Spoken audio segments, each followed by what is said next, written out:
Hi, I'm Anna Marie Cox. Welcome to With Friends Like These. It is a very special episode of With Friends Like These because I am struggling with head cold. And prior to the show, I took some cough medicine. So it's just going to be a ride. I'm just going to warn everybody right now. Like, the interviews are a little bit of a ride. They are good, though, I think. Maybe you should take some cough medicine yourself. You might enjoy them more that way. We are taking on the debates over cultural production in this show, kind of intra-family progressive fights over who gets to say what in the pop culture sphere. We're going to start with Kat Rosenfield, who is a writer for New York Magazine. She wrote a big piece for them this week about the YA Twitter drama over a book called The Black Witch. And she and I talk about sort of just the fallout from that piece and why is it important or not important that people are having this debate over cultural representation and appropriation in the young adult novel sphere. And following that up, I'm going to talk to my favorite expert on Twitter and pop culture and on dragging people, Ira Madison III. He is my former colleague at MTV News and a current culture critic at GQ and the Daily Beast. And yeah, strap yourself in for that one. It's going to go some places. Welcome to the show, Kat Rosenfield. Good to have you. Thanks for having me. So you're a reporter for Vulture, the pop culture and arts section of New York Magazine. And you had a piece out this week that I saw everywhere. It got picked up a lot of places, sparked a lot of debate. The headline was "The Toxic Drama on YA Twitter. Young adult books are being targeted in intense social media callouts, draggings, and pylons, sometimes before anyone's even read them." Yeah, and that about sums it up. And your story is about a specific book, you sort of take as an example, called The Black Witch. And it was apparently, there's some buzz about it. And then someone got a hold of it and went to town. So, yeah, it had been, pretty well received so far. It was doing well in terms of reviews in the trades and so on. And one blogger who had an advanced reader's copy decided that, she disagreed, that she felt the book was very racist. And she posted this really long review. It was like about 9,000 words, really just kind of systematically decrying it for being, I think she called it the most racist, offensive, or most dangerous offensive book that she's ever read. And because of sort of the dynamics on Twitter and the way outrage can really just pick up so much steam so fast there, it turned into a huge controversy. And there's sort of, I think the reason why this story caught on, there are multiple reasons. The one that made me interested is that it sort of encapsulates a lot of the different debates that we're having in larger society, right? And there's also just irony upon irony in the story itself. And one of those ironies is that the book, The Black Witch, and I feel like I want to point out, The Black Witch, for some reason, the title never comes into play, even though people are talking about the book being racist. The Black Witch is literally, it's about a witch dressed in black, right? So yeah, I think so. I didn't read it because I didn't feel that it was, I wanted to keep my distance from the actual material since I was talking about what everybody else thought about it. So I'm not sure actually where the title originates from. Interesting. Well, because one thing, the content of the book is important in the debate in that the author's apparent aim was to try and talk about how one unlearns racism, right? Like that's in the context of a fantasy world. Right. Using that to kind of explore the topic. Right. In the fantasy world, the races are elves and werewolves, and they're stand-ins for other races. And in the plot of the book, very loosely, is that this young woman has a hero's journey, like familiar for a lot of YA, where she goes to a wizarding school, like you may have heard of in other books, and sort of unlearn some of this classist, racist stuff that apparently is the larger framework for her society. But what people called out was the fact that she does begin the book, and the book is about a society that's very stratified. Correct? Mhm. Yeah. The complaint was that, she, she starts to awaken to the fact that she's been indoctrinated into the fact that, her education so far has been missing some key pieces, but that it doesn't happen fast enough or fully enough, or in some cases that, some people felt that the author didn't execute it well. Mm-hmm. And how did you get interested in this story? I had been observing for like the past year or so that the tone surrounding free expression in the context of the arts in progressive communities had been kind of shifting in interesting ways. And so that was something that has been happening in YA specifically. That's where I sort of have my window as a person who used to write YA and write about YA. But when this controversy erupted, it was such a huge deal, and it was such an interesting example of how all of the different factors, the critical engagement through the lens of social justice and Twitter dynamics and all of this stuff could combine to create such an extreme example of, one person's opinion becoming kind of gospel within a community and becoming just this massive campaign against the book. And what did you find out in reporting it? So you sparked your interest because it is sort of a microcosm of this larger, very dicey area of call-out culture, right? And I don't want to call it political correctness exactly, because what's interesting to me about this debate or this dynamic is it's actually occurring all on the left side of the spectrum, right? Yeah, in this case it is. Yeah. It's between people who are varying degrees of wokeness, Yes, or it's exactly. a fight over wokeness. Yeah, one of the women that I interviewed for this piece described it as people yelling at folks who agree with them, and she was sort of stunned by how unproductive that seems, which is something that interested me at all, also. And what do you feel? So when you were reporting this piece, like what did you feel like you found out about the story? You dove into it because it is this microcosm, and so what unfolded for you? I was fascinated specifically to find that as much noise as this stuff makes on social media, and as much as it makes life difficult for authors and also for teen readers who feel that their reading choices are being policed and shamed, that it's not really having an industry impact. Publishers feel that it's something that they should ignore. Mm-hmm. Then what's the point, right? Like, what is the point of paying attention to the debate? What's the point of listening to it? What's the point of engaging in it?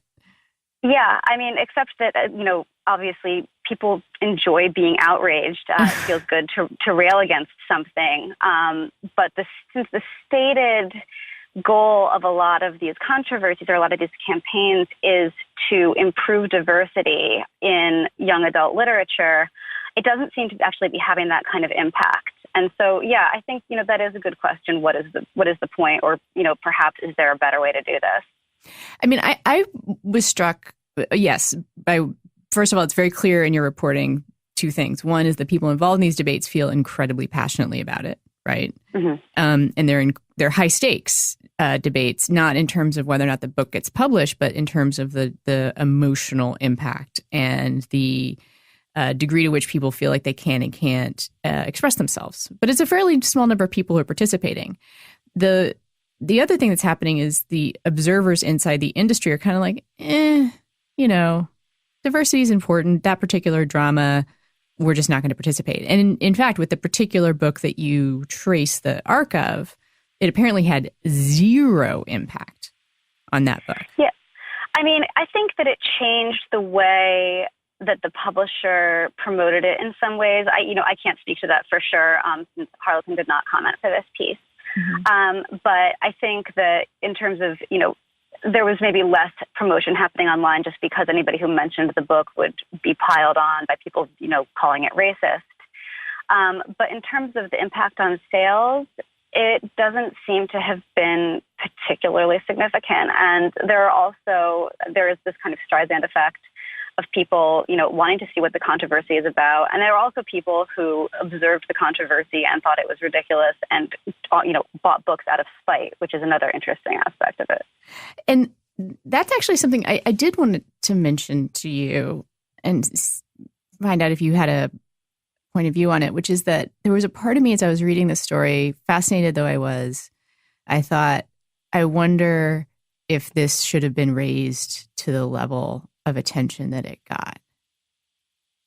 Not like I'm not like I'm saying to you, like, you should have written this story, although part of me is wondering, like, because what... Yeah, go ahead. I mean, if it were an isolated thing, I would say, yeah, absolutely not.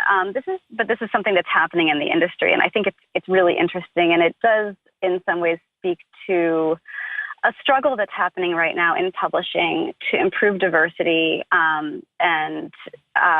it also speaks, I think, to some things that you see sort of happening in the wider world of the arts, where there's this question being asked of, who gets to tell certain stories, who should stay in their lane, and that kind of thing. Mm-hmm. Because that's part of the debate for this was, you bring up the issue of diversity in YA publishing, which is a real one, right? Absolutely. Yeah. The industry is extremely homogenous. It's very white. And that's something that a lot of the most vocal members of the Campaign Against the Black Witch, feel very passionately about and want to see change. What's interesting is that nobody disagrees with that. Everybody that I spoke to, even the ones who, wanted to talk about how toxic and scary the conversation has become, everybody identified themselves as being for diversity and thinking it was really important and thinking that the industry has big changes to make. And I looked up statistics. I mean, I think it's something like 82% of all publishing jobs are white people, and most of them are white women. Something like 80% of editorial jobs are white dominated women. by white women. And you said earlier that you didn't actually read the book. No, I didn't. I wanted to focus on the controversy itself, and that was really more about reporting what other people thought about the book. I felt that it was actually better, in order to approach this piece in as unbiased a way as possible, not to have an opinion. I'm humming because I didn't read it either, but I read the long 9,000 word call out. Oh, absolutely. Review. I read that too. And so I don't want to, I should foreground that, again, I didn't read it either, but the book didn't strike me as being particularly wonderful, let's say. Like, yeah, I don't know. I'm going to phrase myself awkwardly, so it might be something that you might want to cut this piece out. Okay. But I think that there are two questions here. It's, is it a good book? Is it well written? Is it well done, crafted, et cetera? Which is a question that is absolutely, sort of more typical in terms of literary criticism, the kind of thing that you talk about. And then does this book reflect progressive values, which is a sort of I think a more recent and a different lens for critically engaging with literature. Right. Although it also seems to me that they're not unrelated. I mean, because, like I'm thinking, so there's also the other statistic I looked up. There is a group that does diversity count of characters in YA literature. And I believe it's something like 20-something% of characters. Yeah, this is something that we touched on a little bit in the piece, which is that there has been this push for diversity, and it's resulted in a lot more books about minority or marginalized characters, but not so many books by minority or marginalized authors. That one is beginning to outpace the other. Right, which means that there are privileged or otherwise non-marginalized people writing about characters that are. That's just exactly. The math is inescapable on that. And I guess, like, as I was reading the excerpts and reading the controversy, part of me was like, I do hope this debate has some effect on publishers, because, like, if you're going to do yet another white author doing yet another hero's journey about yet another wizarding school, like maybe you should pick a better book. Yeah, I mean, people were very split. Like I said, the question of whether the book is good or enjoyable, I think, is very much a matter of taste. Obviously, a lot of people thought that it was terrific, and then some people thought that it was a piece of crap. Well, I mean, it's just interesting because I know you've already taken the position that the quality of the book shouldn't matter in reporting about this controversy. And I'm just stuck on like maybe the quality of the book should matter because in art, I guess, like we make allowances for books that have some, as the term of art is, problematic passages or characters or ideas or themes because they're tremendous works of literature, right? Like we let kids read Huck Finn, and we let them read, I don't know, like 1984, which has horrible like things in it, but it's regarded as a work of art, and that those, horrible depictions of torture or misogyny or abuse are important in serving this larger cause of ideas that could not be presented otherwise in the case of like 1984. And in the case of like Huck Finn, we accept that there are things in it that are objectionable to our modern mind, but we also see that the writing and the ideas and the story are carried along to timeless values, right? I mean, it should matter some. Yeah, I guess the question is, does it matter in the sense that you get to look at this book and say, I think that it doesn't deal adequately with the issues that it's trying to engage with, and I'm not going to read it. But then and in this case, the tone of the controversy took it a step further, which was, I think this about the book, and therefore it shouldn't exist. But the shouldn't exist people are pretty marginal, right? Yes and no. I mean, the tone of this particular controversy, the stated goal was to get Harlequin to pull the book. Right, but it wasn't a lot of people, and obviously it didn't work. But you're concerned. Right, no. But it sounds like you're concerned about this as a trend. I think it's it has troubling implications. I guess certainly if this becomes the criteria for what is and isn't allowed to exist, then, you have an issue of free expression there that I think needs to be dealt with. I think the most interesting perspective in the piece, and maybe the place where I at least personally fall in my reaction to it, is the person you interviewed. I should point out it's actually an important part of the piece. No one gave their name, or very few people gave you their names, right? Like everyone wanted to not play. One person was willing to go on the record. Everybody else wanted anonymity on both sides. Right. People are very afraid to be seen speaking candidly about this. Right. You talked to someone, and I don't remember if it was an editor or an agent, who considered themselves an advocate for diversity and who said, this is a sort of a sticky place we're at in the arc of this goal of having more diversity.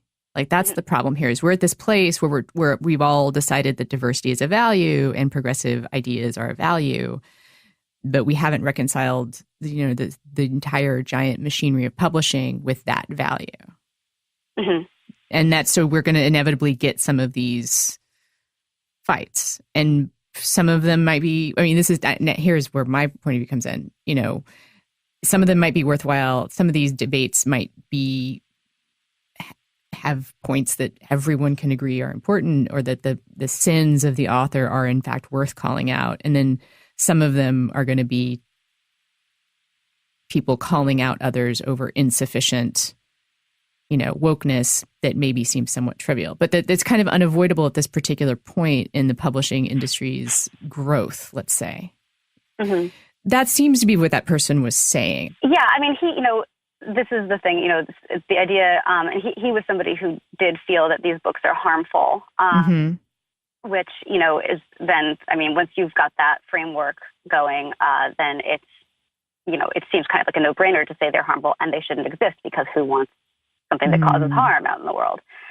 But one of the interesting parts of that conversation was that even though he, is more on the side of, yes, sometimes these draggings are productive and sometimes it's called for, there's no system in place to adjudicate when it's called for, and nobody seems to be able at this point to articulate what that system should be, like who should make that call, who gets to decide what's offensive or what's so offensive that an author shouldn't be allowed to do it.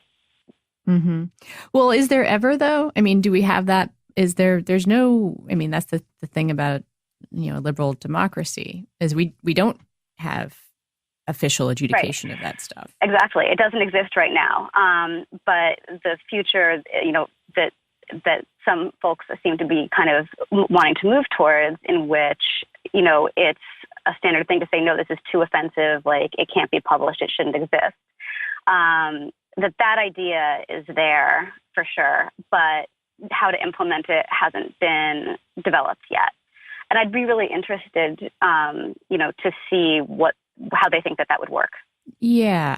I mean, I guess part of me wonders, though, if the reason why I was attracted to this particular person's take is seeing it as part of a process, is that I wonder if in 20 years we aren't having these debates because in a truly diverse publishing world, the choices are going to be different, Yeah, no, I mean, I think that there's one of the things that this piece illuminated for me was that the need for diversity in publishing, in the industry itself, in terms of who is being published and who is publishing, right, is really great and urgent, and it needs to happen. The other thing that I think emerged for me was that there are questions about how widely applicable diversity is. Does it work as a lens for critically engaging with a work? Like, are we going to use that to decide what kinds of stories get published, or whether a book is good? That's an interesting question to me. Yeah, I think that nails down for me, what the real problem is, right? But also the thing that I think might be solved by having actual diversity in the system. I absolutely agree. I think that, that's the place where the most productive and long-lasting change will happen, because it'll happen from the ground up. And once you have a greater diversity of authors writing, a greater diversity of stories being published by a greater diversity of editors, the question of what's actually in the books almost will cease to matter, or at least that would be my hope. Yeah, that's what I think, right? Because when in reading the book, and again, I have an opinion based on the excerpts and not on actually reading it.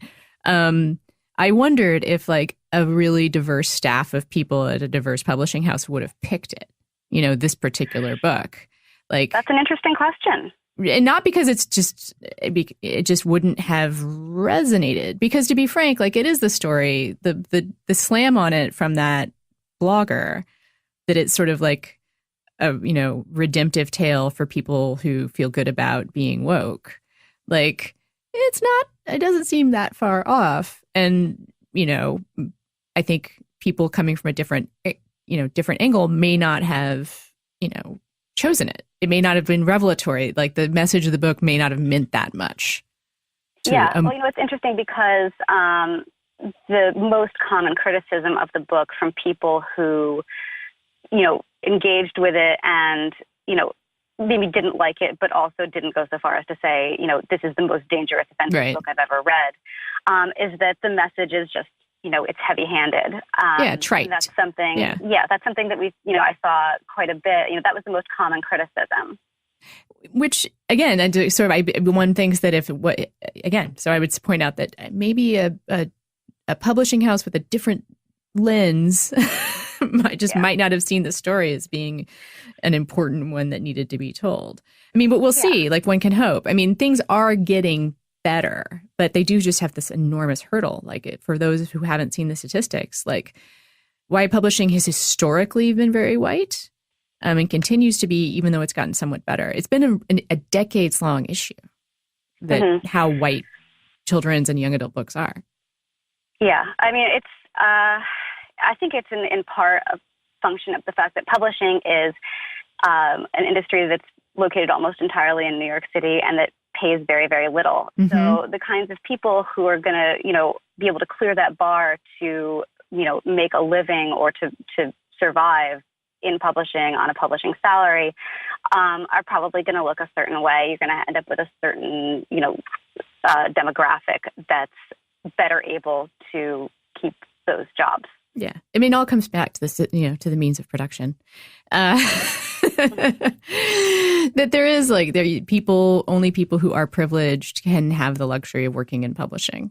And that's to a certain extent very true. Yeah. I mean, these houses have diversity programs, but it's difficult. Mm-hmm. And we'll see. I mean, I hope that we also see a revolution here around self-publishing and, the lowering the barrier to entry for books by diverse authors.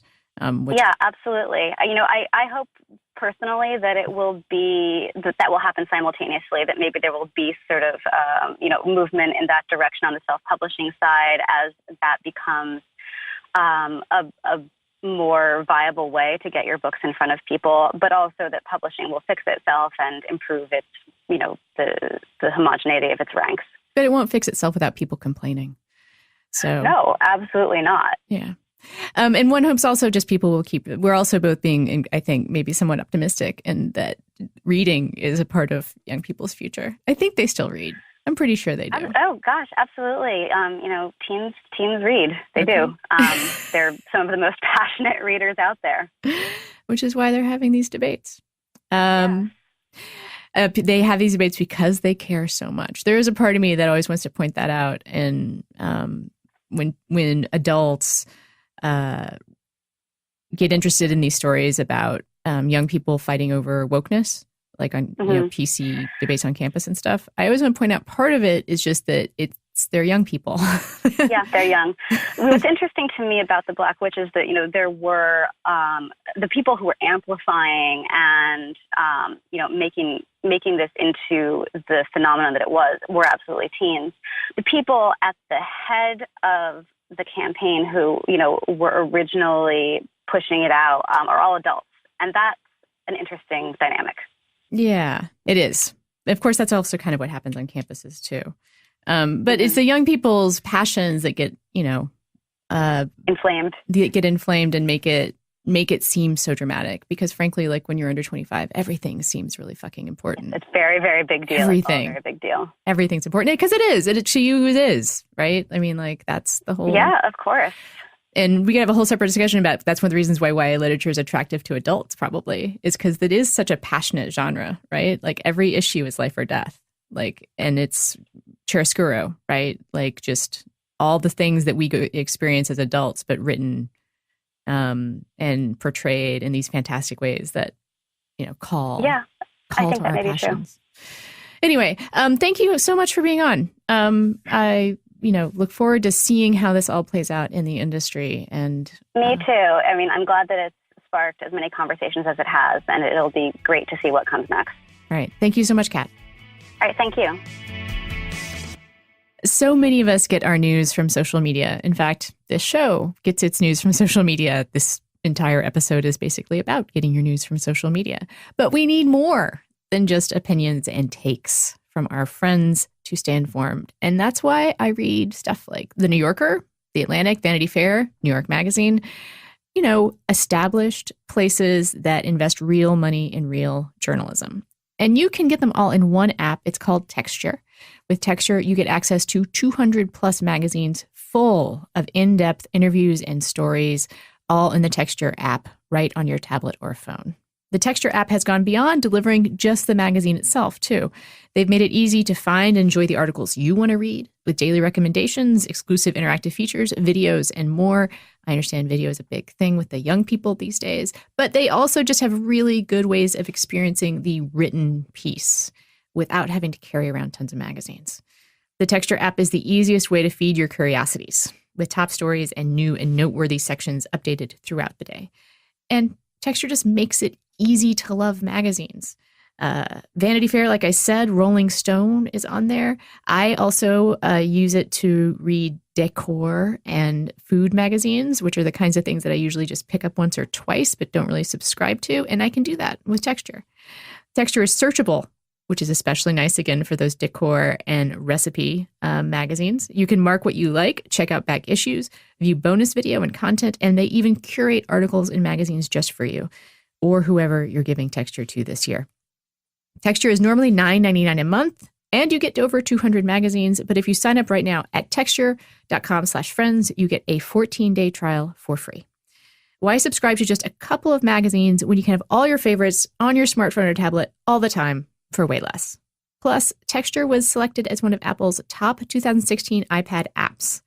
So start your free trial now and download the Texture app. Right now, Texture is offering our listeners, again, a 14-day free trial. When you go on texture.com/friends, that's 14 days to try Texture for free. When you go to texture.com/friends.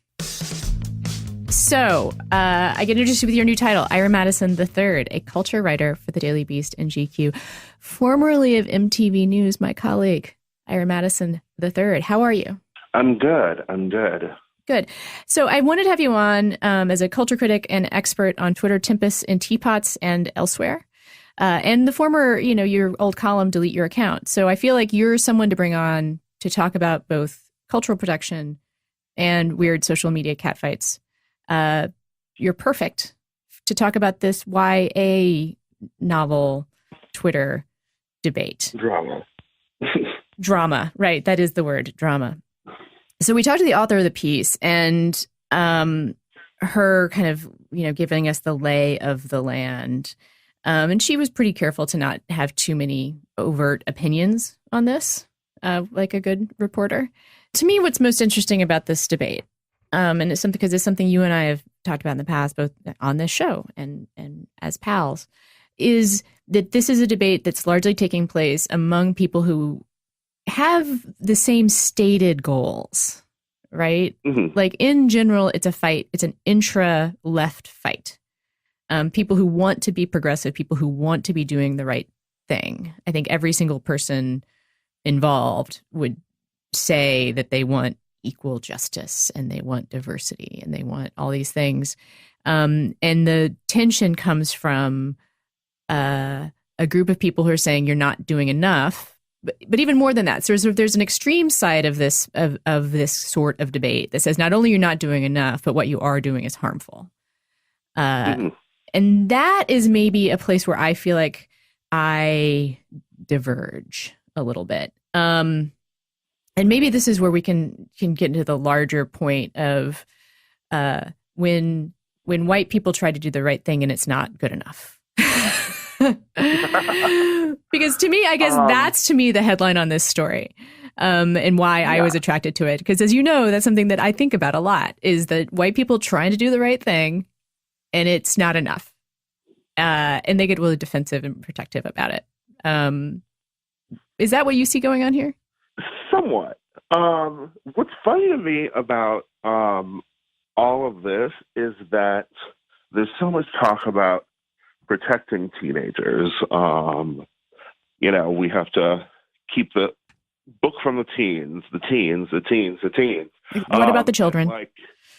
And most of this is like women in their 30s and 40s fighting with each other, Me. Yeah, actually, you've described me. Yes. I'm like, where are the teens at? What do they have to say? Yeah, and there's a couple different places where I think we can enter into a larger, where this has an impact on larger culture. Like one of them is, I think the people who were alarmed by this article say that what they're alarmed by is the tacit call for censorship, right? Which I feel like is you're playing into the so-called censor's hands when you say that that's what's in danger of happening. Because in reality, the people who are critical of this book and saying it shouldn't have been published were a small minority and wound up having almost no impact, right? Mm-hmm. And you dismiss their criticisms when you call that and say like, oh my God, we're entering into this horrible PC age of censorship. Mm-hmm. When really like the proper critique of this book should be, I think, how well is it done? And also in a limited marketplace with limited resources and a limited number of authors that can be on the shelves, is this the book that you should be publishing? Right? Mm-hmm. That cultural capital, like cultural production isn't just about art. Like these are corporations that have profit motives and that have limited resources with which to meet those profits. And it matters where they choose to put their resources, you know? And absolutely. And she can fucking write whatever book she wants like, and have it published on like Universe or whatever, you know? Yeah, it's interesting because, you know, the book is already done. Right. It's weird. You know, people have conflated this with a few other, you know, criticism issues, calling out other works of art, and largely it ignores the fact that like a book, for the most part, like you have to finish it before you can sell it. Sometimes in YA you don't. Right. You can sell, you know, sort of a pitch and a few pages, but for the most part, the book is done. So when you're seeing it, or when you get, you know, sort of any sort of idea of what's happening with the book and you're able to critique it, it's very hard for you to sort of stop the bus on that. Right. That book is coming out because it's been done for like, you know, like a year or two. It's been edited. It's gone through galleys. You know, it's scheduled. And there's very little, and I think what you pointed out earlier in the beginning, like when you talked about what about the teens, is teens are actually like, one thing that gets conflated in these debates too is this small minority of people who are saying like this book is harmful to people. The fact that it exists is harmful to people. Like that's a tough sell for me, right? It's a very tough sell because we can jump into another topic that I wanted to discuss too, you know, with HBO's Confederate. Yes, I was. But, there is a segue, whether or not we want it. There's a segue there for that for that discussion. There's a large difference between that and the Black Witch. The existence of the Black Witch does not imply, you know, a history of racism in America. Well, because it's also literally about like orcs and shit too. Like, I mean, you know, it could be a very bad book, but the very existence of it on a shelf is not harming teenagers. You know, the sight of the book, hearing the concept of the book, it's just not, you know. And I think a lot of this criticism, sort of coddling to teenagers and the fact that they can judge whether something's bad on their own, you know? Yeah. I was able to do it as a teenager. My niece can. And, you know, like as a parent, if you think the book just like handles race awfully, don't have your kid read it. But, you know, read a critique of it. You know, it's a lot like Catherine Bigelow's Detroit. I would never say that movie shouldn't have happened. I would never control someone's art like that, especially because I do think that these two things, you know, the authors intend them as art with good intentions. But, you know, watching Detroit, it's a little like watching a YouTube video of a cop shooting a black person. You know, it's harrowing. It's something that we see all the time. And at the end, I'm like, so what was the point of seeing that? You know? And that's where she fucked up. And, you know, now no one wants to see her race movie, and it probably won't get any of the Oscar nominations that she was thirsty for. Right. So yeah, let's do sort that's of what happens when you write something that's bad and people say no. It is what happens when you write something that's bad and people say no. And I want to sort of like finish my thought on Black Witch, and then I definitely want to move on to Catherine Bigelow. No Black Witch pun intended. When to say that, like, there's two different questions, and I think all these cultural production debates about whether or not a product is racist or does harm to the world. And one is that should it have been made, right? And the other is it good or not? And does its existence in the world, what does its existence in the world mean? And I think, like, with the Black Witch, the question is like, well, it got made, so we can't argue about that. A writer wrote it, so it exists. I think the pushback to it should be did the world, as I said to the last guest, did the world need another savior white girl on a hero's journey to wizarding school? No, probably not. Right. Like, I would hope that some of this backlash impresses upon the publisher that maybe use your resources to tell different kinds of stories. Right. Right. Like, that's one useful thing that hopefully will come out of this. And then the other thing is that, yeah, its existence in the world is not a bad thing. Like, it is not.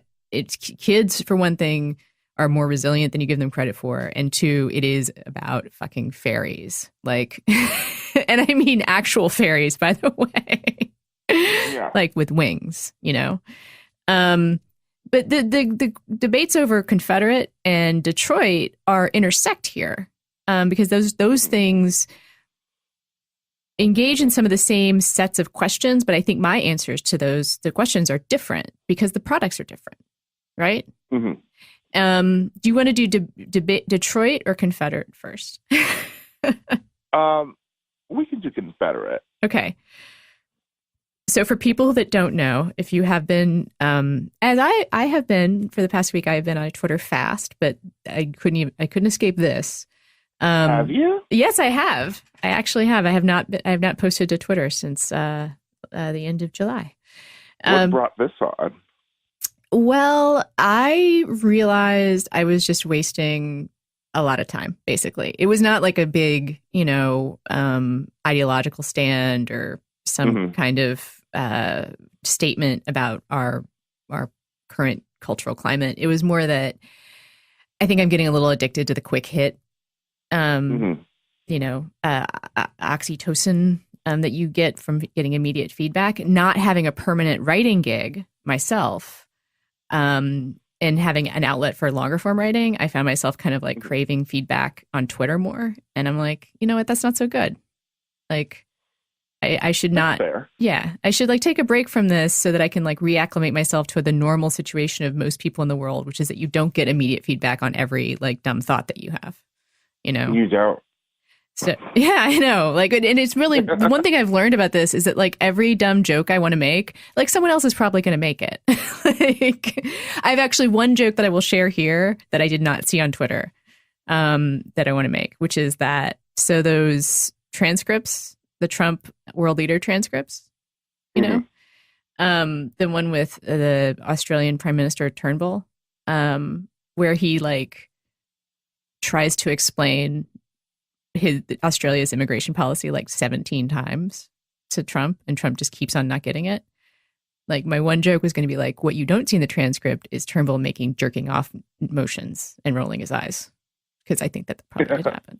Okay, so but that's the only thing. That's the only joke that I have to offer the world that I didn't already see. But now we're moving on. Obviously very important, to Confederate, which is the new series from the makers of Game of Thrones. It's was announced with much fanfare. What are you going to do next? Oh my God, Game of Thrones is ending. It's the biggest cultural juggernaut, since Seinfeld. What are you going to do next? We're going to make a series about asking this incredibly out of left field, nutty, bizarre, alternate worldview, alternate history question. We're going to ask, what if the South won the Civil War? And that was how they presented it, right? And I think that's part of the story, is they presented it as we're just, call us crazy. We're really into General Lee. Yeah, we're going to do a little thought experiment here. No one's ever done before. And, people responded. I believe you rather succinctly, you wrote about this, but I preferred your 2-word response, which was keep it.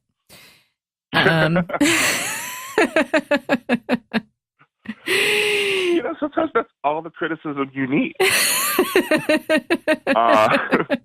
It's succinct. It gets to the point. Yep. And I mean, we should talk about it more, because the other thing that happened is that a bunch of well-meaning white people got offended, much as with the Black Witch debate. And I get it. I'm a well-meaning white person. I speak fluent well-meaning white person. I understand why they got their feelings hurt, right? Mm-hmm. And I understand the reaction of, we didn't make it yet. It might be awesome. You guys don't know. Yeah. But let's unpack why it's perfectly okay to say keep it. So here's the difference with, Confederate. This is not a product. It's a television network deciding that they want to do something. It's a pitch. There's no script. There's no characters. The entire thing is ill-conceived, and they released the announcement because, in a perfect world, they were hoping that people were going to be hype about it, that people were going to be like, oh, shit, I can't wait to see slaves. Yeah. Oh, shit, amazing. Man, what if the South did win? They're blowing my mind. You're absolutely blowing my mind. And for people who aren't understanding why I'm being so incredibly sarcastic about that, I will be the person to say the South did win the Civil War, in a way, right? I mean, they kept doing what the fuck they were doing. They didn't lose. Let's put it that way. They didn't lose. They may not have won, but they didn't lose. Right. It's like a fight with a sibling, the North versus the South. Like someone won a battle over something, but like your sibling's not dead at the end of it, Right. And Ta-Nehisi Coates pointed out, like, if you want a loser in a war, look at Nazi Germany, right? Yes. Like that. Which is why people try to compare it to, we're just making the Southern version of The Man in the High Castle. But no. Because Nazi Germany actually lost. It cost them something when they lost. They had people tried and executed for war crimes. Yes. Gone. They were right. People aren't waving Nazi flags around in Germany. They are in America for some reason. Racist white people also don't understand the global impact of the Nazis and the fact that the Nazis would hate them too. Right. But like, if you're I was just in Berlin this year, like if you're in Berlin and like throwing around the Nazi salute and trying to be like a Nazi in public, like you're going to get arrested. It's not like the U.S. where they let you be racist for fun. And then if someone calls you out, you can go on Fox News and say that people are, infringing on your freedom of speech. Right. And also, I mean, like Ta-Nehisi pointed out, like the idea of what if the South won the Civil War can only be said by someone who isn't worried about their grandmother losing her voting rights, who isn't worried about getting murdered in an extrajudicial killing by a policeman, who doesn't suffer, the consequences of the non-loss every day. It can only be imagined by someone who doesn't know history. Right.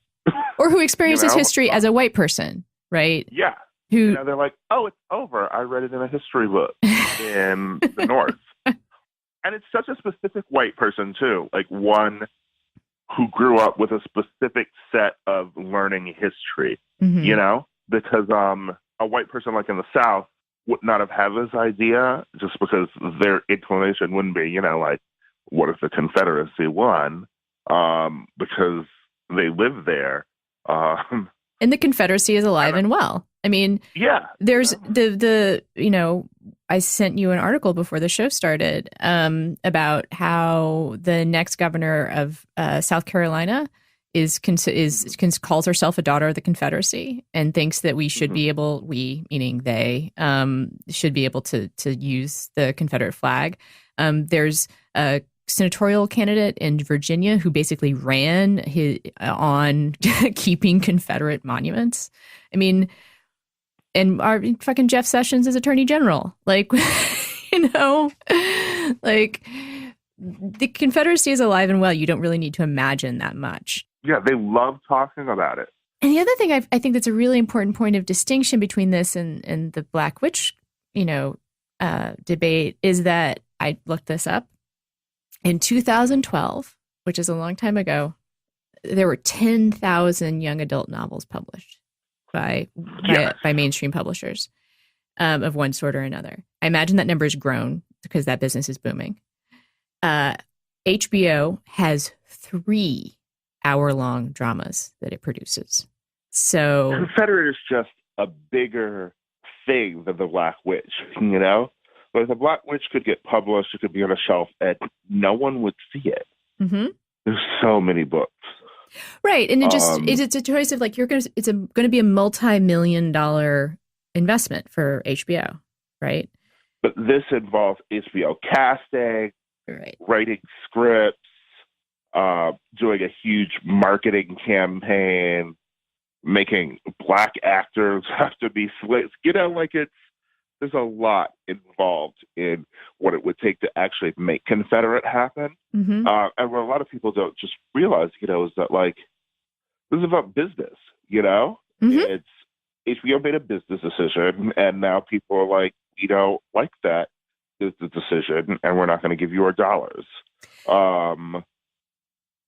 Which is their right to do. And, you know, had it been the other way, HBO would have been elated. That's why they released this press release so early, haphazardly, too. You know, HBO could have very well filmed this and then just sort of dropped it on HBO without trying to announce it to people, you know? Mm-hmm. Like, we could have found out about it weeks before it debuted. But they didn't do that. Mm-hmm. And they knew there would be backlash, which is why, you know, they grabbed the Spellmans, 2 Black writers, to, you know, sort of be like, hey, it's okay that we're telling this story because we have Black people on the staff. Are you hiring? Do you know where to post your job to find the best candidates? With ZipRecruiter, you can post your job to 100+ job sites with just one click. Then their powerful technology efficiently matches the right people to your job better than anyone else. That's why ZipRecruiter is different. Unlike other job sites, ZipRecruiter doesn't depend on candidates finding you, it finds them. In fact, over 80% of jobs posted on ZipRecruiter get a qualified candidate in just 24 hours. No juggling emails or calls to your office. Simply screen, rate, and manage candidates all in one place with ZipRecruiter's easy-to-use dashboard. Find out today why ZipRecruiter has been used by businesses of all sizes to find the most qualified job candidates with immediate results. Right now, my listeners can post jobs on ZipRecruiter for free. That's right, free. Go to ZipRecruiter.com/friends. Again, that's ZipRecruiter.com/friends. One more time to try it for free, ZipRecruiter.com/friends. So I'm of the mind that there should be justifiable pushback on HBO, obviously, about this. I think that they should get the message with their limited resources. With they have 8 hour-long dramas in production, right? 3 that they currently air, 8 in production. With that incredibly limited slate and with all their resources, they definitely should have thought harder about what they wanted to do, right? Because this is going to impact just hundreds of people's lives. Like you said, you know, this is going to be a cultural machine. Here's where I'm going to really value your feedback. There's a part of me that feels like, you know, I'm going to watch it anyway. Like, and part of me is going to justify that by saying I see that there are Black writers involved.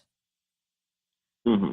And part of me is going to justify it by saying, for instance, the Detroit movie on paper looks pretty problematic to me. You know, it's a white woman directing this film about an event where, you know, she has does not have a lot of personal narrative to bring to bear, right? Mhm. But I read your review of Detroit. You found it troubling, but artistically fairly well done, right? Am I? Yeah, I mean, it looks good. And she's a good director. You can tell. The movie itself is kind of bad, Right. but that's not for people to judge. Right. And sort of that's where critics can step in, right? And consumers can step in and say, "Hey, I don't like this." Right. What's interesting to me about the Black Witch thing is it's not the consumers of the book who are providing the backlash. Right. Right. Well, so let's get to Confederate. So, like, do you think it's bad that I might watch it? That I think I probably just to be completely clear. Like, you said you watch Game of Thrones. I watch Game of Thrones. I love Game of Thrones. Made it to the air. Okay. Yeah. Just to judge it. Right. Also, would be my job to watch it. It's true. It's true. And because, like you said yourself, like you watch Game of Thrones. I love Game of Thrones. I have problems with its depiction of rape and its depiction of people of color. As some people don't realize, the only two people of color in the entire show are both slaves or former slaves. Like, yeah, that's it. Like, they're, unless you count like the Dorn people as being maybe coded as, they're tan, right? But they're I don't know. They're still slaves. As, Jon Snow pointed out this week. The Dorn people? No, Missandei. Oh, right, Missandei, right. Yeah, Missandei's still a slave. Yeah. And so is Grey Worm. Yeah. He was like, "You're still a slave, girl. I don't know what you think you're doing, but you're getting those shit." Oh, my engineer just pointed out Dothraki. Do they count as people of color? And if they do, they're actually hugely problematic, right? I mean, they're savages. Led by this white lady who sent them in the battle to, right. They're and also they clearly like awesome. I love that this conversation has gone everywhere. By the way, I've missed talking to you so much. I got in my little like bit about Turnbull, and now we're doing like a Game of Thrones recap. But they're also like that battle of the, I don't know, what is the official name for that battle? The battle of the grain, convoy. I don't know if there's like a specific name for this battle, like the Battle of the Bastards. Anyway, they came over the hills, like clearly like Native American style, cavalry, right? And like the way that they stood on their horses and stuff. So yeah, they're people of color and they're savages. So anyway, these are reasons why we should be skeptical. But here's an interesting thing. If you think about the Dothraki, like there's a very adversarial relationship in the beginning, Drago with Daenerys, very like abusive too. And she's sort of like not just adversarial, like basically like abusive. Yeah. In the books, he rapes her. Like in the books, he straight up rapes her. Yeah, but also, I don't know. I feel like there's also moments that just show their interpretation of the books or how they depict things. Just show a lot of idiocy. There's Jaime raping Cersei next to Joffrey's dead body, and then not realizing that they filmed a rape scene, right? And it does not bode well. Basically, when you're writing about the Confederate and slavery, like you're going to have to be writing about race and the assault of men and women's bodies, and they've done it so poorly with the white people. I think that they'll do it. Yeah, I mean, horribly as well with black characters. Because the thing about their history in showing sexual assault and their interest in doing this project is that if you don't have sexual assault as a part of the picture, if you really want to tell the story of like, what if there was a modern Confederacy, Yeah, then it's Songs of the South.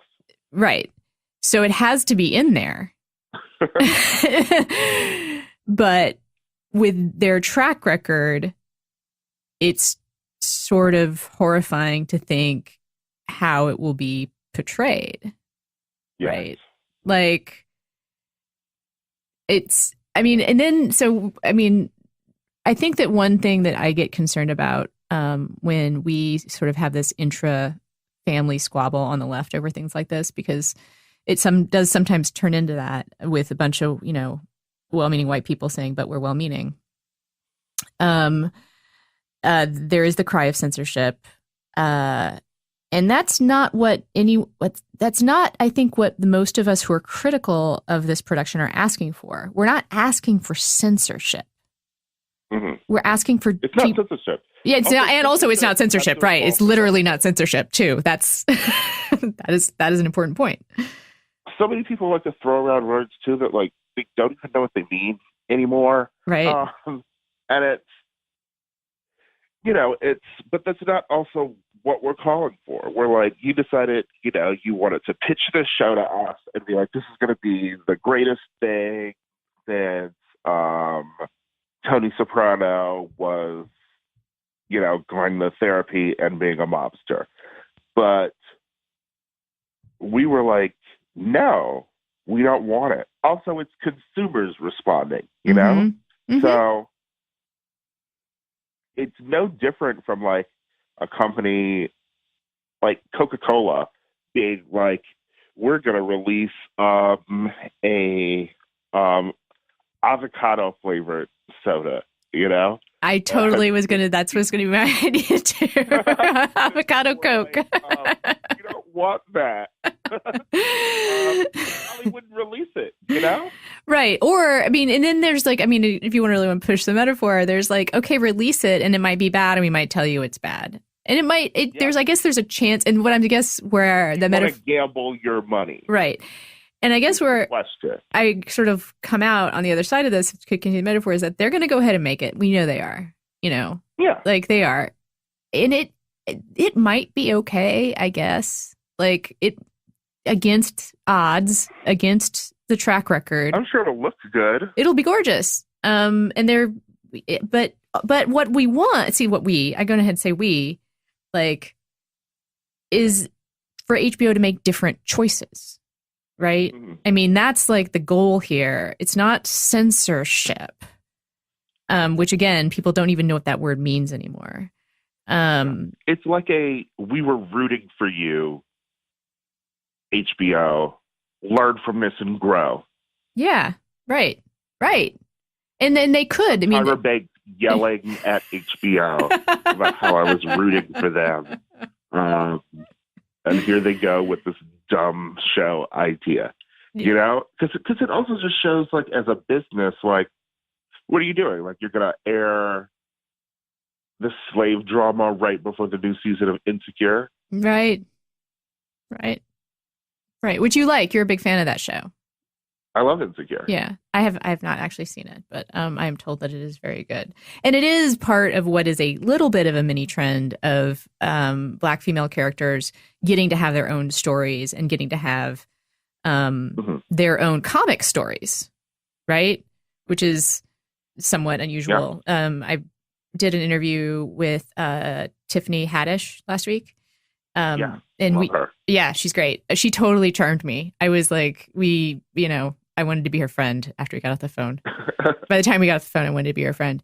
Talked about a lot of things. It's in the New York Times magazine. You should look at it. But one of the things we talked about is the fact that Black actresses historically have actually had an easier time getting ahead in dramatic roles, in roles that require them to be, emotionally, do a lot of emotional work, let's say. And not a lot of comedy. Like, although we may think of people like Whoopi Goldberg, the actual sort of most reliable stars, Black women in Hollywood, are dramatic actresses. And it's harder. I mean, what's interesting is there's a lot of Black actors who are going to jump at the chance to do this, just because it's an HBO paycheck, know?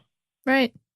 Right. Like, it's maybe a mess, but like, you know, you can't turn down work. If you have to pay your bills, you know. What's funny is that you should watch Insecure, actually, because what's funny is they have a TV show within the show that the characters watch every week, which is a slave drama.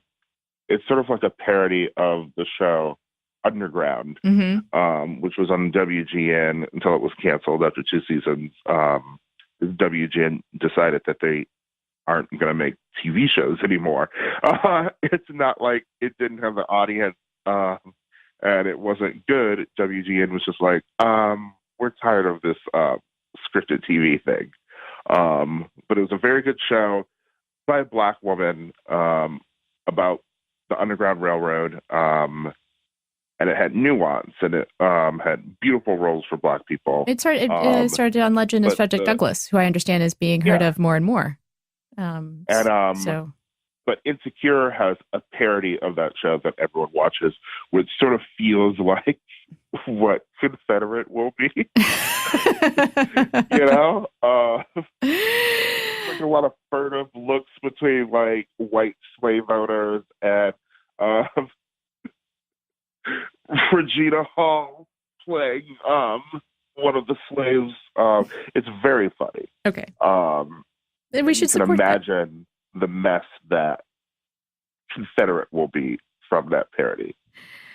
Perhaps that will be our note to end on. There is still good things in the world, and one of them is Insecure and the slave show parody that is contained on it. Ira, it was so good to talk to you. I really appreciate you playing along here. I always love talking to you. I hope I helped. I think like you did. Everywhere. Well, I was everywhere too because I'm high on cough syrup. So, so that's just going to be the kind of show it is this week, which I'm going to be okay with because we know we're living under the looming threat of nuclear annihilation, and not everything can be about that. Sometimes. Don't tell people where they can find me at the end of this episode. I don't want young adult Twitter to locate me. All right. Are you serious? Because I'm kidding. Okay. I was like, I can do that, but young adult Twitter will find you, Ira. And fortunately, you have some experience in people finding you and roasting you on Twitter. I know you'll survive. People should look up various Ira Madison controversies throughout the years. They will be amused. You're actually my role model for how to handle Twitter brigades. Yeah, you are. You really are. You're good. You're good at that stuff. All right. People could find you if they wanted to. Not the YA people, but people who are interested in your work in general can find you at the Daily Beast and GQ and at Ira. Best Twitter handle ever. And we'll catch up again some other time. Thank you. Thank you. Thank you for coming on the show. Thank you for having me. And that is it for the show. If you have made it this far, we do assume you're a fan. So please head over to Apple Podcasts and rate and review us. That helps other people find the show in addition to, pushing us up the rating and review ladder, which we do appreciate. If you're a fan of the show, you might also be interested in seeing me do this show live at the Texas Tribune Festival in Austin, Texas on September 23rd, which is my birthday. We will be doing a live show with Michael Steele, former chair of the RNC, now someone you might see on MSNBC. He is definitely a friend of the pod. I'm really excited to talk to him. Go to the Texas Tribune Festival website to find out more. Again, that's in Austin, Texas on September 23rd. And let's see, final thoughts. Thank you for bearing with the show. I always appreciate it. Thank you for all the people who have given feedback on the show. We're taking a bit of a break from giving feedback on the feedback. But I want you to know we still read all the letters, and everything you have to say is taken into consideration. So if you want to respond to that particular thought, you can write us at withfriendslikepod@gmail.com. Again, that's withfriendslikepod@gmail.com. Or you can tweet at the show. @crooked_friends is the Twitter address. Thanks for listening. We'll be back next week.